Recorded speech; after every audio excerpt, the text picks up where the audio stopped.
ভুল সময়ের ধুলায় চাপা পড়ে যায়, আবার কোনো ভুল ইতিহাসের পৃষ্ঠায় চিরস্থায়ী হয়ে ওঠে।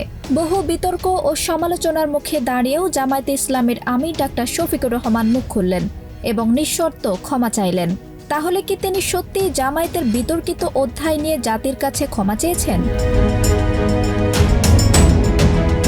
সম্প্রতি ঠিকানায় খালেদ মহিউদ্দিন নামের একটি টকশো অনুষ্ঠানে উপস্থিত হয়ে জামায়াত আমির বলেন, শুধু ৭১ নয়, ১৯৪৭ সাল থেকে শুরু করে আজ পর্যন্ত আমাদের ধারা যত মানুষ কষ্ট পেয়েছেন, কেউ যদি ক্ষতিগ্রস্ত হয়ে থাকেন, আমি সবার কাছে নিঃশর্ত ক্ষমা চেয়েছি।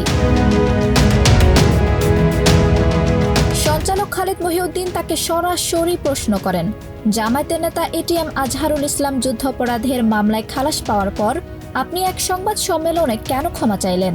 সেই ক্ষমার মধ্যে কি মুক্তিযুদ্ধের সময়কাল অন্তর্ভুক্ত ছিল? সেই সময়কার দায়ভার কি স্বীকার করছেন? টকশো সঞ্চালকের প্রশ্নের জবাবে ডাক্তার শফিকুর রহমান বলেন, ক্ষমা চাওয়ার এই বক্তব্য শুধুমাত্র ৭১-এর সঙ্গে সম্পর্কিত নয়, বরং ১৯৪৭ সাল থেকে শুরু করে দলের সব সময়ের কর্মকাণ্ডের প্রতি এটি প্রযোজ্য। জামায়াত ইসলামে একটি আদর্শবাদী দল মন্তব্য করে জামায়াত আমির বলেন, কিন্তু আমরা মানুষ, ভুলের ঊর্ধ্বে নই। আমাদের সহকর্মীদের ধারা কেউ কষ্ট পেয়ে থাকলে কোনো শর্ত ছাড়াই আমি ক্ষমা চেয়েছি।